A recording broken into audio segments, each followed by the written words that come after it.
जमीन पर इंसानों से पहले अल्लाह की एक मखलूक रहती थी जिसे जन्नत कहा जाता है।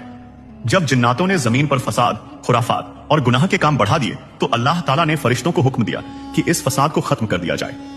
अल्लाह के हुक्म से फरिश्तों ने जमीन पर मौजूद तमाम जिन्नातों को खत्म कर दिया, लेकिन उन्हीं में से एक जिन्न का बच्चा जमीन पर बच गया।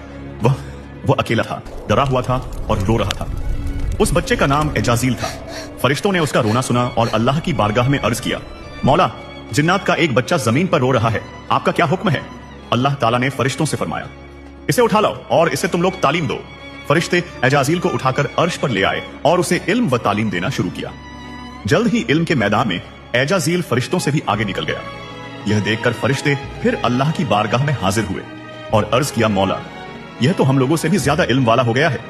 यह सुनकर अल्लाह ताला ने फरिश्तों से फरमाया, अगर ऐसी बात है तो तुम इससे तालीम हासिल करो।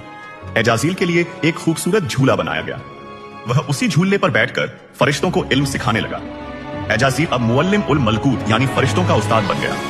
लेकिन अल्लाह की अता की हुई इज्जत पाकर एजाजील शुक्रगुजार बनने के बजाय घमंडी बन गया। इसी दौरान अल्लाह ताला ने जमीन पर अपना खलीफा बनाने का फैसला किया। खलीफा ए अव्वल यानी हजरत आदम अलैहिस्सलाम को वजूद में लाने के बाद अल्लाह ने फरिश्तों के साथ साथ एजाजील को भी हजरत आदम को सजदा करने का हुक्म दिया। फरिश्तों ने अल्लाह का हुक्म मानते हुए हजरत आदम को सजदा कर लिया, लेकिन एजाजील अपने इल्म और इबादत के घमंड में बोला, मैं आग से बना हूं और आदम मिट्टी से बना है। यह कहकर उसने अल्लाह के हुक्म का इनकार कर दिया।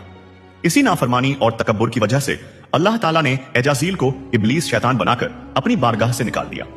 याद रखो, अर्श से फर्श तक जितने भी घमंडी हैं सब इब्लीस की जमात में होंगे। इसलिए अल्लाह का शुक्रगुजार बनो, क्योंकि हर अहंकारी का अंजाम बेहद खतरनाक होता है।